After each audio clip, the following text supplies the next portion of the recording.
He pushed the metal cash box across the desk with 2 fingers, the way other men push a collection plate, and told me to take what was fair. Family doesn't invoice family. There were $400 in that box. I had worked in his yard for 11 years. Here is what he did not know that morning. The state had believed I was the vice president of his company since I was 17 years old, and I had never once agreed to it. There were 14 signed filings with my name on them. I signed exactly one. I walked out at 6:40 a.m. with half a tank of gas and a cardboard box full of yellow carbon copies, the flimsy bottom sheet off a tow ticket, the copy nobody keeps, the copy that goes in the trash at the end of every shift. Today, I read insurance paperwork for a living.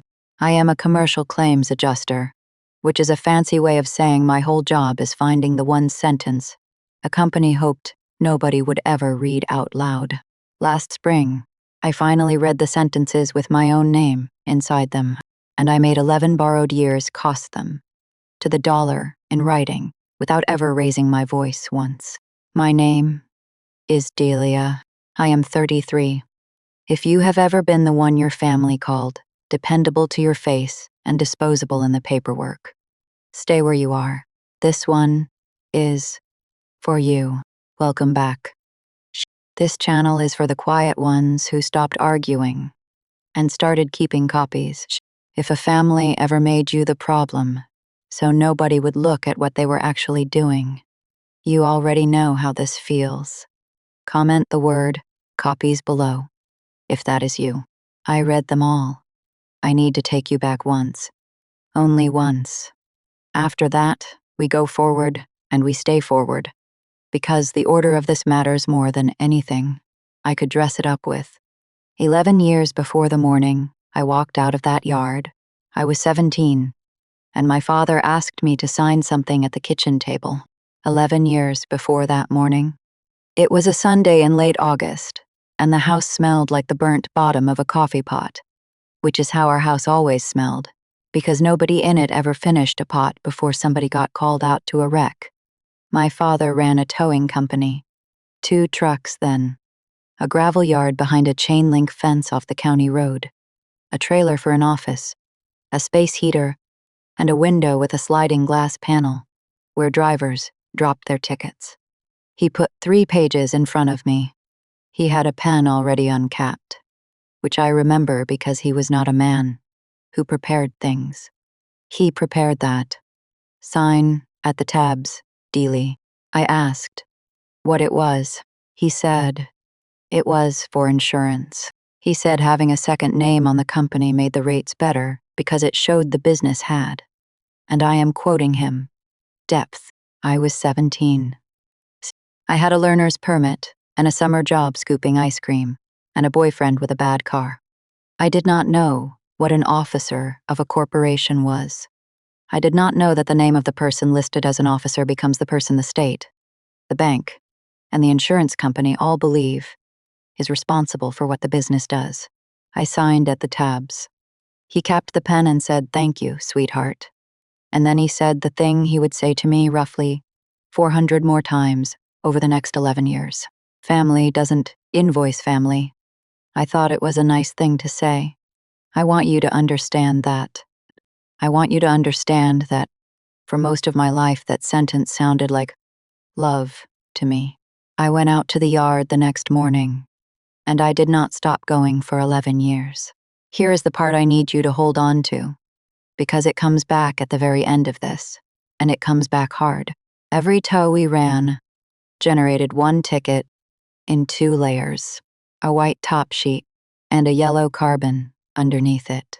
The white one went to the customer, or the insurer, or the police department. The yellow one was ours, worthless. It curled in the heat, and the ink went brown after a year. I was the one who wrote them.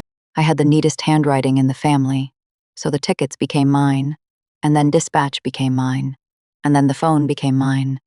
And by the time I was 19, I was the only person on earth who knew where anything in that yard actually was. I kept the yellow copies. Not for any noble reason. I kept them because I was a kid who liked things in order, and I hated the way my father threw them at the trash can and missed. 14 years later, a box of curled yellow paper was going to take a $400,000 contract away from him. Stay with me. That is the whole video. And I'll get there. 3 years later, I was 20. I had gotten myself into the community college, over in the next county, 2-year program, medical office administration, which I picked for the least romantic reason imaginable. The flyer said the classes were in the afternoon, and I could still cover mornings at the yard. I told my father in the trailer, standing up, because I knew I would lose the nerve if I sat down. He did not get angry. This is the thing about him that I have never been able to explain to people who did not grow up in it. He never got angry. Anger you can point at. Anger you can describe to somebody else, and they'll say, that is not okay. He got concerned. He said, the fall was our busiest season. He said, my mother's back was bad again. He said, the new driver was not going to work out, and could I just give him through the winter? And then he'd hire somebody proper, and I could go in the spring with a clear conscience. Then he sat down on the edge of the desk so he was lower than me, which was a thing he did. And he said, your brother's got a family coming. You've got time. My brother Dean was 22 and had a girlfriend and a truck payment. That was the family that was coming. I said, okay. I said, spring. I want to be honest about something here, because I've watched enough of these stories to know how it sounds from the outside. Nobody locked me in. There was no chain on that gate. I could have driven away on any given Tuesday for 11 years, and nobody would have stopped me. That is what makes it work. If you have ever stayed somewhere too long because leaving would have made you the villain in a story everyone else was already telling, you know exactly what I mean. It isn't a cage. It is a debt you never agreed to and can never see the bottom of. I withdrew from the program in October. I did not go in the spring. What I got instead was the folding chair. Around that same time, he bought a real desk chair for the trailer. A good one. High-backed, on wheels. It went to whoever was working the window. Except when I worked the window, because I was in and out anyway. And so I got a metal folding chair that leaned a 1/4 inch to the left, and I sat in it for 8 years. I want to be clear that this is not the part of the story that hurt. Nobody's life gets ruined by a chair. It is just that when I try to remember what I was to that family, I don't remember a single cruel thing anyone said to me. I remember that everyone had a chair, and I had a chair that folded, and I remember when the money started. At 22, he began handing me $200 a week in cash, in a folded envelope, on Fridays. And he handed it over, like a gift, instead of a wage. No pay stub. Nothing on paper. Nothing that would have proven, later, that I had ever worked a single hour of my life there. $200 a week, in cash, for 6 years. $62,400. That is what 6 years of my 20s came to. Hold that number loosely for now. In about 20 minutes, I am going to put another number next to it. And the second number is the reason I am sitting here talking to a camera at 33 years old. 4 years later, I was 24. This is the beat where the story stops being about a chair. We had a driver named Marcus, and I am going to call him the night driver from here, because there are already enough names in this, and I need you to be able to hold the ones that matter. The night driver went under a car on a Tuesday in February. Not dramatically. The lift arm let go about 18 inches and caught his forearm against the frame rail, and he drove himself to the emergency room, because that is what men like him do. And he came back with a splint and a bill. Now, I say, Bun, here is where you need one piece of vocabulary, and I am going to hand it to you in plain words. and then we'll never stop for a definition again. Workers' compensation insurance is the policy a business is required to carry so that when somebody gets hurt on the job, the insurance pays the medical bills instead of the worker suing the owner. What the business pays for that policy is based on how many people work there and what they get paid. More workers, more payroll, higher price. That is it. That is the whole thing. So, a business that wants to pay less for that policy has exactly one lever. It tells the insurance company that fewer people work there than actually do. I did not know any of that at 24. I know it now because I've spent the last 2 years reading those files for a living. What I knew at 24 was that my father came out of the trailer that week looking gray, and that he asked me to sign one page, and that he was standing over my shoulder when I did it. The page was a certificate of insurance. It is the one-page proof of coverage a business hands to a city or a customer to show it is insured. Mine had a line near the bottom for an officer of the company to sign. He tapped the line. He said, "You are the vice president, remember?" I laughed. I actually laughed because it was the first time in 7 years anybody had said that out loud, and it sounded like a joke about the folding chair. I signed it. I asked what happened with the night driver's arm. My father said it was handled. 6 weeks later, the night driver stopped coming in. Somebody said he'd gone to work at the plant. Somebody else said he'd moved. I asked twice and then I stopped asking, because in that yard asking twice was already considered a mood. That was the last time I signed anything for my father. 1 page, 1 signature, 24 years old, standing in a trailer that smelled like burnt coffee. 14 filings exist with my name on them. I want you to sit with that gap for a second, because that gap is the entire crime, not one dramatic forged signature.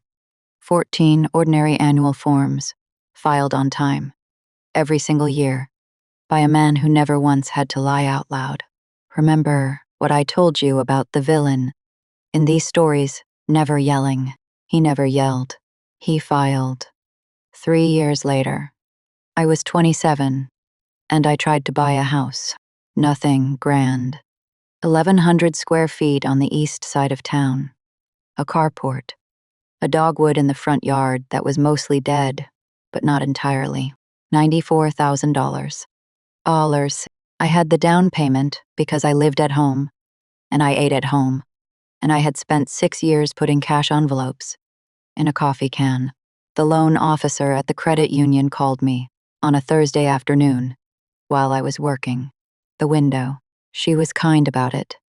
That is what I remember. She was kind, and she used the careful voice people use when they think you already know.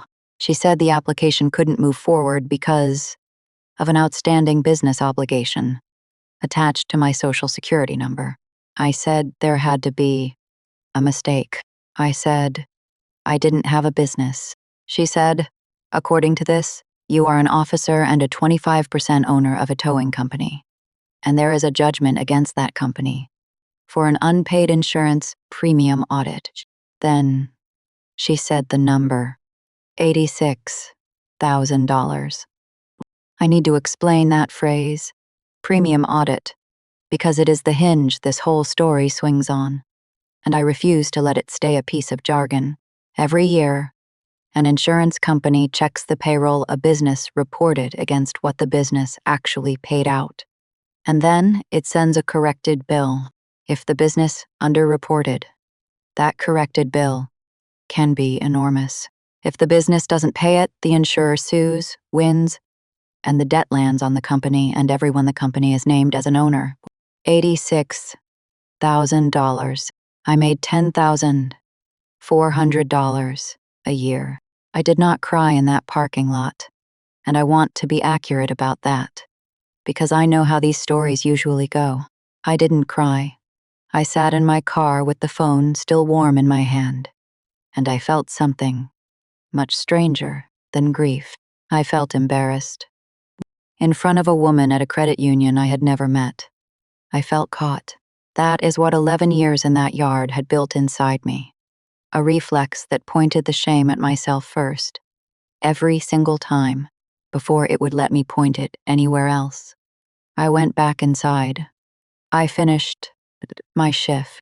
I wrote 19 tickets that afternoon, and I filed the white copies, and I put the yellow ones in the box under the desk, the way I had every day since I was 17. And then I did the first deliberate thing I had ever done in my life. That night, I went to the county recorder's office website. The public one, the one anybody can look at, no login, no favors.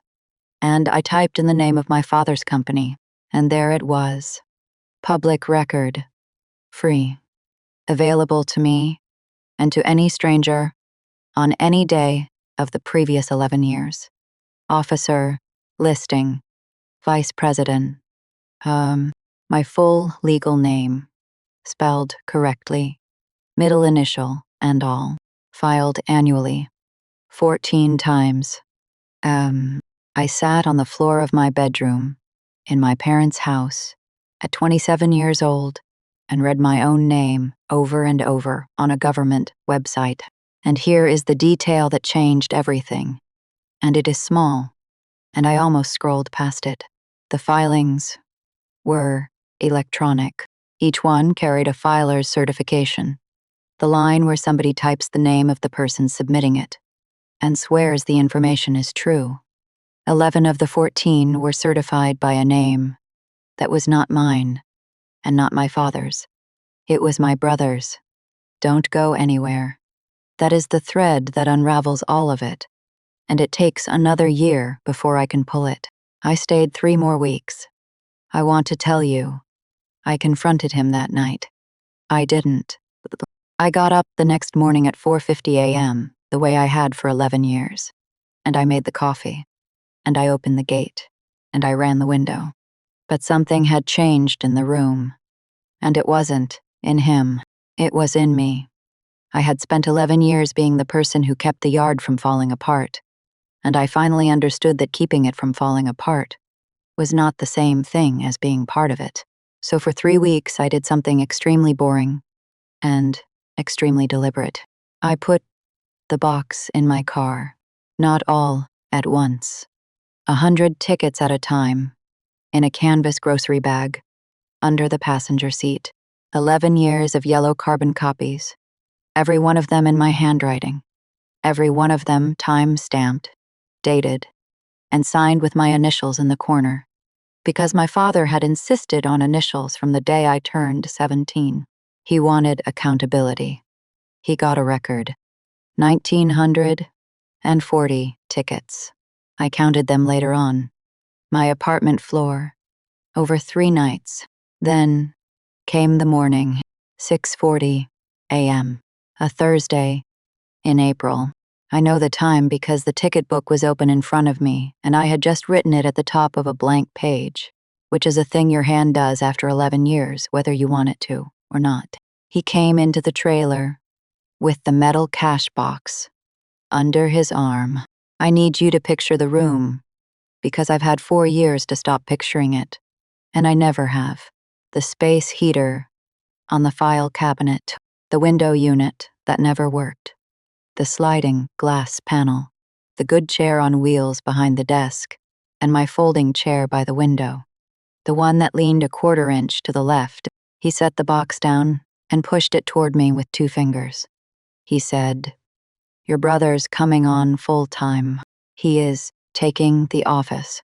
I asked what that made me. He said, "It makes you helping. Same as always."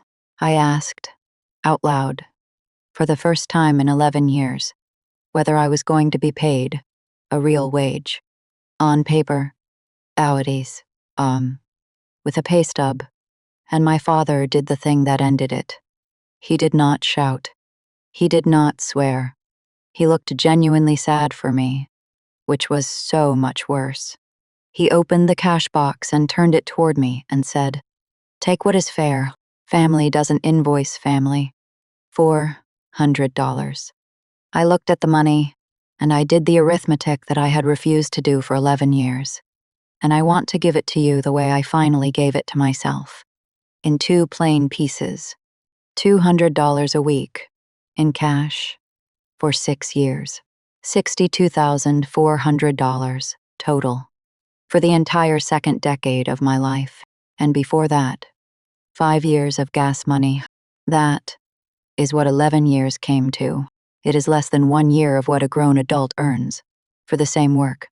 It bought me a coffee can, a folding chair, and a debt for $86,000 in my own name. I did not say any of that. I have thought of 40 things I could have said, and I said none of them. I closed the ticket book. I picked up the last canvas bag from under the desk. I took my keys off the ring, the gate key, the trailer key, the padlock key for the fuel pump, and I set them on the desk beside the cash box, and I lined them up straight, because that is who I am. I left the $400. I have been asked about that more than anything else. Why leave the money? Because the money was the invoice. The second I took it, the 11 years had a price, and the price was $400, and both of us would have agreed to it. I walked out at 6:40 a.m. with half a tank of gas. He did not follow me. He did not call that day. He did not call for 11 weeks. If you have ever left a place and been genuinely stunned by how little sound it made, comment quiet below. I want to know how many of us there are. That first night, I slept in my car, not for drama. I had $1,100, a job history that existed nowhere on paper, and a mother who called me at 9 p.m. to ask what I thought I was doing to my father. I parked behind the impound office 2 lots down, because it was the only fence line I knew the code to, and because the woman who ran it left the flood lamp on all night. Her name is Inez. She was 61 then. She'd run that impound lot for a dead husband's brother for 20 years. And she had a laugh, like a door opening. She found me at 6 in the morning, asleep with a canvas bag of tow tickets in the passenger seat. And she did not ask me a single question about my family. She asked if I took sugar. We sat on the metal steps of her office with 2 coffees, and I told her the whole thing. And this is what I want you to understand about her, and about the 1 or 2 people like her you might have in your own life. She did not try to fix it. She didn't tell me to sue anybody. She didn't tell me to forgive him. She let me get all the way to the end of it without interrupting once, which nobody in my family had ever done in my entire life. Then she looked at the bag on my passenger seat, and she said the line I will hear in my head until the day I die. Every ticket in that yard came in 2 layers, honey. They kept the white one. You've been hauling the yellow one around for 11 years. Like it was garbage. She tapped the roof of my car twice. It isn't garbage. It is the only copy with your handwriting on it. I got a room over a laundromat that week. $420 a month, 1 window, and a floor that was warm in the winter because of the dryers, which I have never once complained about. Now I am going to move fast, because the next 3 years are the least interesting part of this story, and I refuse to make you sit through them. 6 weeks after I left, I got a job at a car dealership answering phones for $11 an hour. I had a pay stub for the first time in my life. I took a picture of it. I still have the picture. 4 months after I left, I paid a lawyer $300 for 1 hour and learned 2 things that cost me the last of my hope and gave me something better. The first thing, I could not simply erase my name off a corporate filing by asking. There is a form. There is a process. There is a specific document called a statement of resignation of a corporate officer, and it removes you going forward. Send. It does nothing about the 14 years already sitting behind you. The second thing, the $86,000 judgment, could not be argued away with feelings. It could only be moved with proof. Proof that I was never truly an owner, never paid as one, and never authorized any of it. And I remember exactly what she said when I asked what proof of a thing like that would even look like. She said, anything you have in your own handwriting, from that yard, with dates on it. I drove home to the room over the laundromat, and I sat down on the floor next to 1940 tow tickets. And for the second time in my life, I did something deliberate. I started building the spreadsheet that would end all of this. 14 months after I left, I enrolled in a certificate program for insurance claims, which is not a glamorous field, and I picked it for the least glamorous reason imaginable. I picked it because I had realized, sitting on that floor, that the single most powerful thing in my entire life had turned out to be a piece of paper filed by somebody else, and I wanted to be the person who read the paper. 2 years after I left, I passed the state adjuster exam on the second try. I failed the first one by 4 points. I want that on the record, because I am tired of these stories where the woman is secretly brilliant. The whole time, I wasn't. I was tired, and I was 30, and I studied at a laundromat table. 3 years after I left, I was hired as a commercial claims adjuster. Real salary, health, insurance, hell, a desk that did not fold. And on my second week, my supervisor walked me through the file room and explained the rule that this entire story turns on. She said, if a claim or a policy involves anyone you know, personally, a friend, a neighbor, a family member, you declare it and you never touch it. Not once. Not to look. Not to peek. You put it in writing and you walk away, and the file goes to another adjuster in another office. I wrote that down.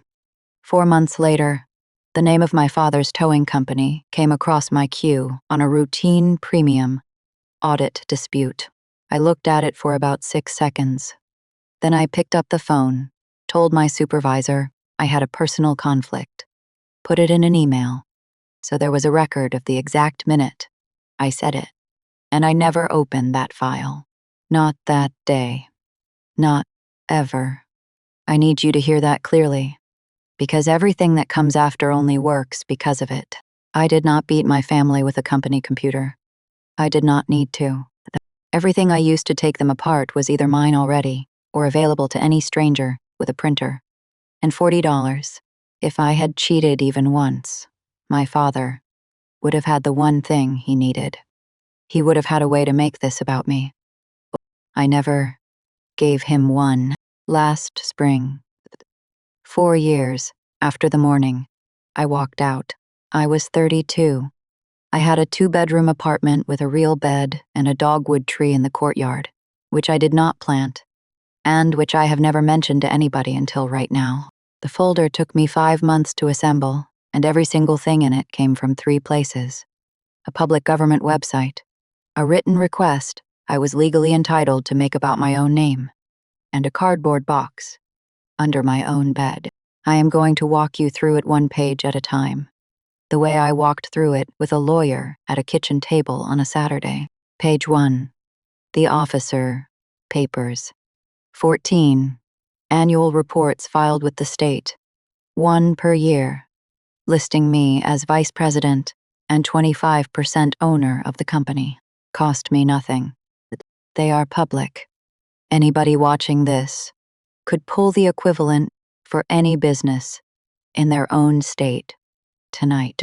11 of the 14 carried my brother's typed certification at the bottom, swearing the contents were true. 2 carried my father's. 1 carried mine. From the year I turned 17. Page 2. The payroll sheet. This is the annual worksheet a business sends its insurance company, reporting what it paid its people. I obtained the copies concerning my own name in writing, as a person alleging identity misuse through the insurer's fraud unit, which is simply the department every insurance company keeps for exactly this.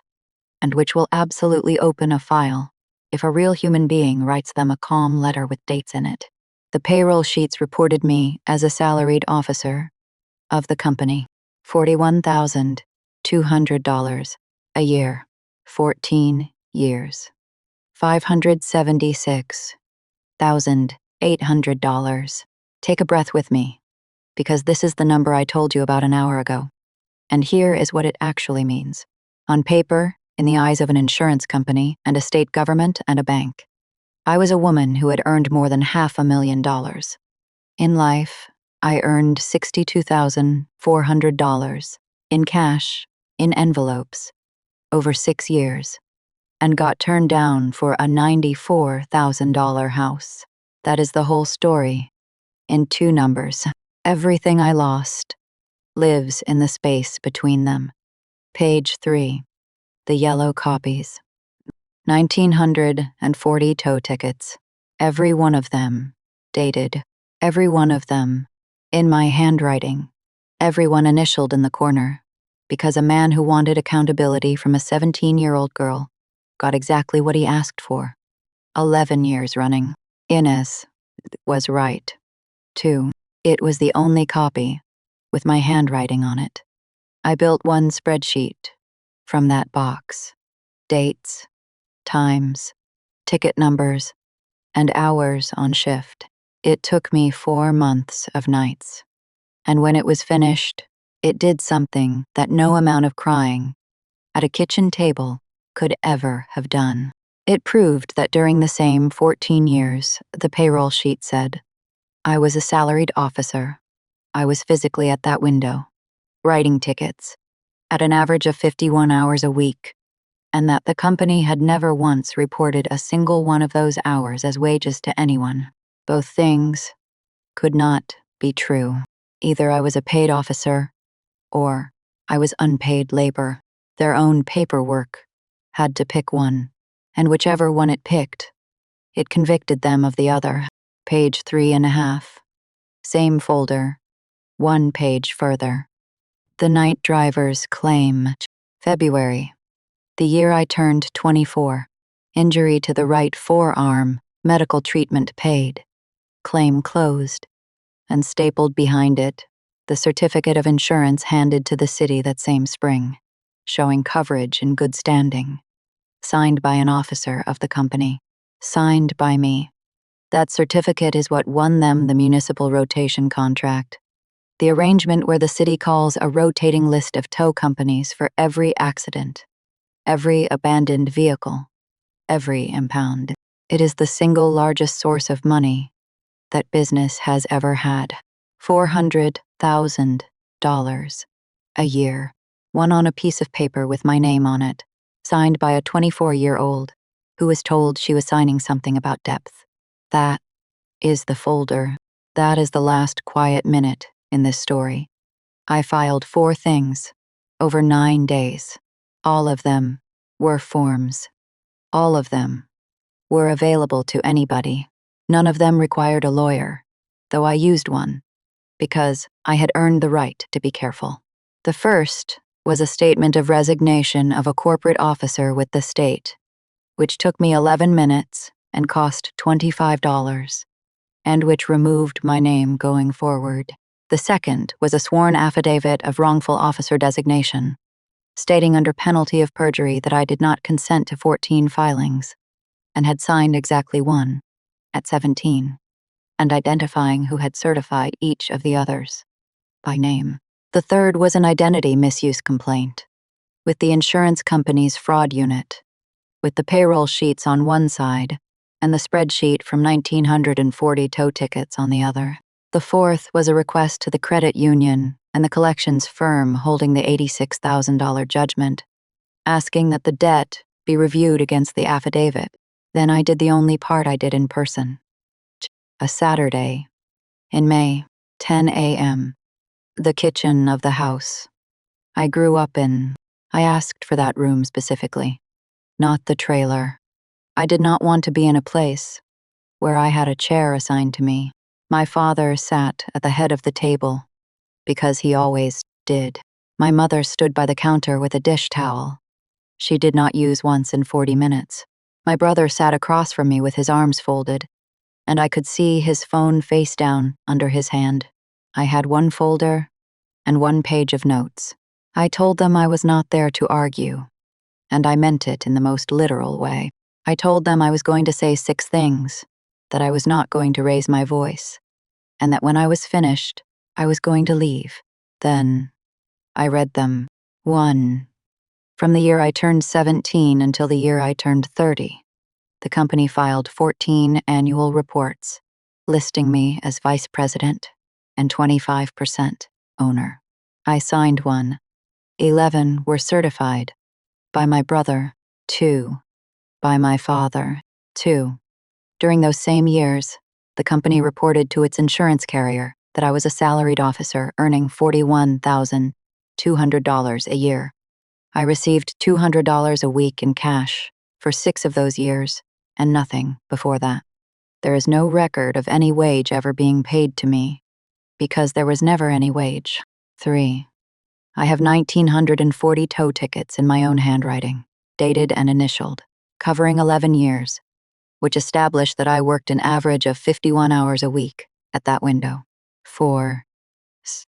In February of the year, I turned 24. A driver was injured on your lot.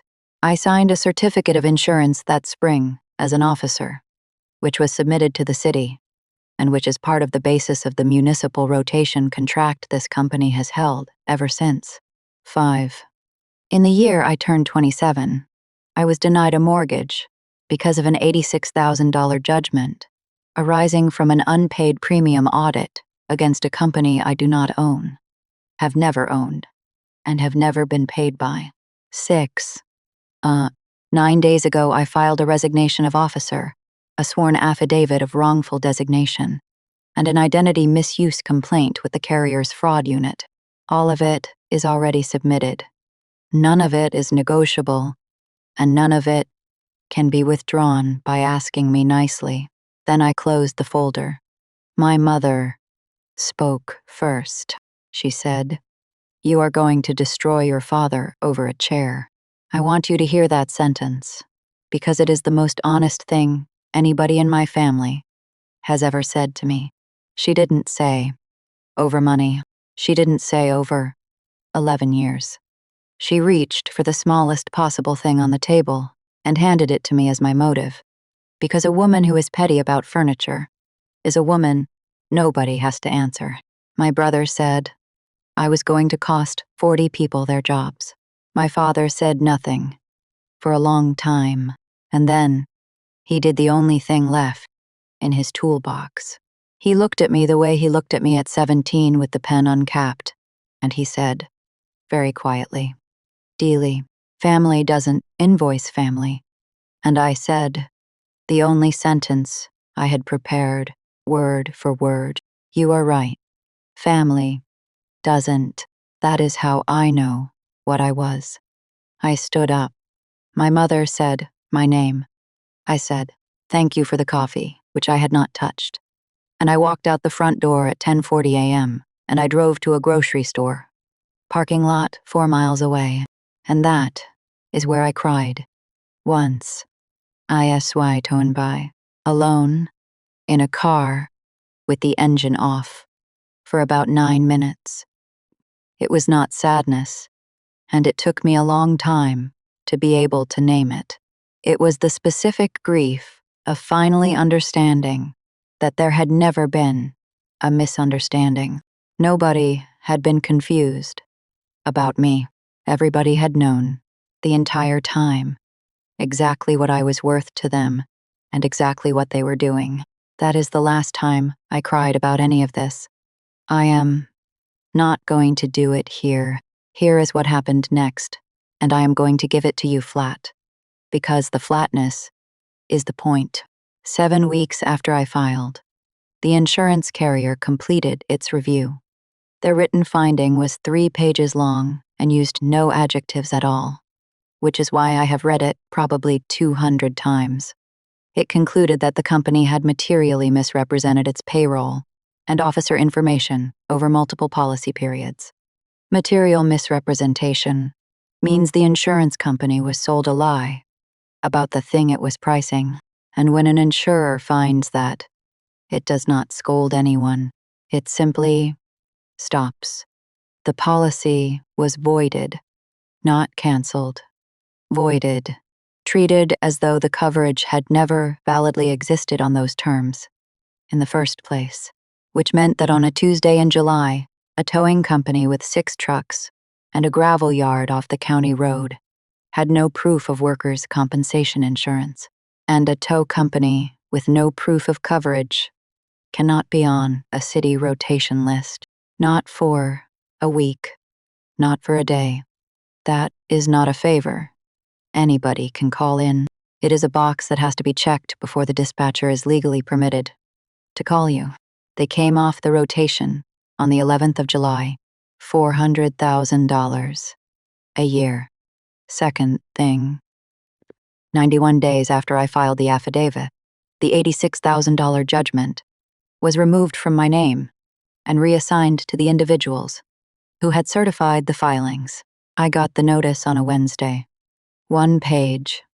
S down. My name at the top, spelled correctly, middle initial and all. The same way it had been spelled correctly on 14 filings. I never agreed to. I did not frame it. I put it in the folder with everything else, because that is where records go. Third thing, and this is the one I did not plan and did not want. The state opened its own review of the certifications. Not because of me. I was finished. I had filed what I was entitled to file, and I never spoke to them again, because that is simply what a state does when somebody swears under penalty of perjury that 11 electronic filings carry a certification from a person who says he had no authority to make it. My brother had to retain his own attorney, separate from my father's. The two of them have not, to my knowledge, spoken in 11 months. I take no pleasure in that.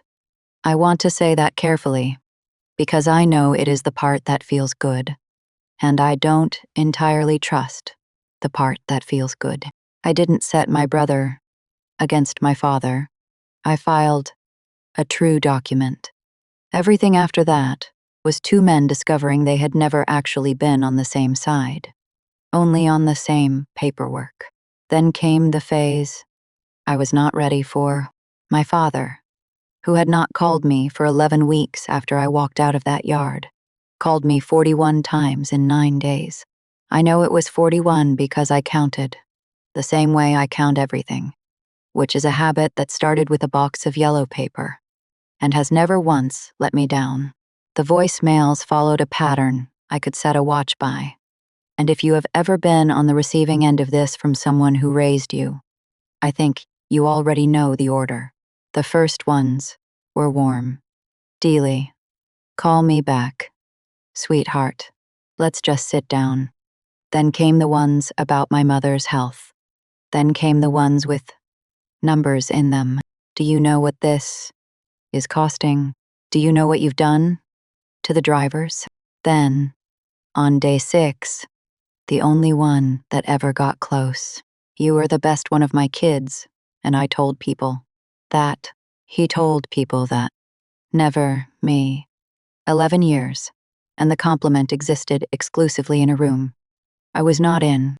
Then came the last stage, which is the one nobody warns you about. He stopped asking me to come back and started explaining to me that none of it had happened the way I said, that I'd signed, that everybody knew, that I'd been happy there, that I was rewriting my own childhood because of something I'd read on the internet. Not one apology, not in 41 calls, not one sentence that contained the words "I am sorry," and stopped there. He showed up once in September at my apartment complex, standing by the courtyard in a jacket I recognized from a decade earlier. I did not go down. I did not hide either.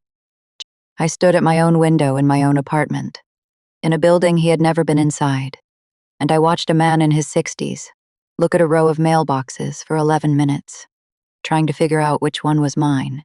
and I understood something I had spent my whole life not understanding.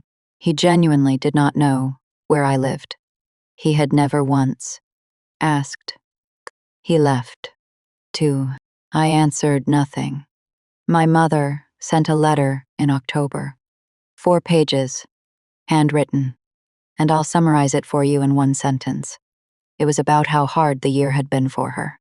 There was one line in it about me. She wrote that she hoped I was warm enough over there. I answered that one because it was the only one that ever asked me a question, even a small one. I wrote back 3 sentences. I said, I was warm. I said, I was working. I said, I was not coming back, and that I was not angry, which by then was true. She has not written since. Here is what I did not get, and I want to be honest with you about it, because I think the honest version is more useful than the satisfying one. I did not get an apology. I am never going to get one. My father is 64 years old, and he will go to his grave believing he gave a girl a job and she repaid him with lawyers, and there is no document in the world I can file that will change what a man decides to remember. I did not get my family back. There was no scene where everybody understood. There is no holiday now. I have not sat at that kitchen table since the Saturday in May, and I don't expect to. I did not get the 11 years back, and no amount of anybody losing anything ever gives you back a decade of your 20s spent in a folding chair. What I got was smaller, and it was mine. I got my name back. Cleanly, in writing, from an institution, with the words that it had never been mine to owe. I got a mortgage, a different house. On the north side, $99,000. A carport and a fence and a maple instead of a dogwood. I closed on it in February. When the loan officer slid the pages across the desk to me and uncapped the pen, I noticed my own hands were steady, and I sat with that for a second longer than a normal person would. And I got one thread out of that house. And it isn't my father, and it isn't my mother. It is my nephew, Teddy. He is 9. He wrote to me at my work address, because it was the only address anyone in that family had for me, and because a 9-year-old will simply do the obvious thing that 4 adults couldn't manage. The envelope said my full name, spelled correctly, in careful pencil. Inside was a drawing of a tow truck, and under it he'd written, "This is the one you drove." I never drove. He'd made that up entirely, or somebody had told him a version of me that was better than the one his grandfather tells. We write back and forth, about once a month now. Real letters, in envelopes, which I understand is an insane thing to do in this decade. His mother knows. She lets it happen and doesn't comment on it, and that is its own kind of quiet courage in a family like mine. I keep every one of his letters in a shoebox. If you are at the beginning of your own version of this, the part where you know something is wrong, and you cannot prove it, and everyone has already decided you are the difficult one, comment box below. That is it. Just box. I want you to be able to look at that comment section and count how many of us started with nothing but a pile of paper nobody else thought was worth keeping. So, the last thing. Last month, I moved offices. I have a real one now, with a door, and on the door there is a small plate with my name on it, which I did not order and did not expect, and stared at for an embarrassing amount of time. There is a chair in that office. It swivels. It has a high back. Nobody assigned it to me. I brought 2 things from home. The first is the folding chair. Not a symbol I bought at a store. The actual one. The one that leaned a 1/4 inch to the left. Inez got it for me. She was at the auction when they sold off the trailer contents in November, and she bid $4 on a lot of office miscellany, and she drove it to my apartment in the back of a pickup and set it in my courtyard. It sits in the corner of my office, now folded against the wall. Visitors ask about it. I tell them it is for overflow. It has never once been unfolded, and it never will be. The second thing is framed on the wall behind my desk.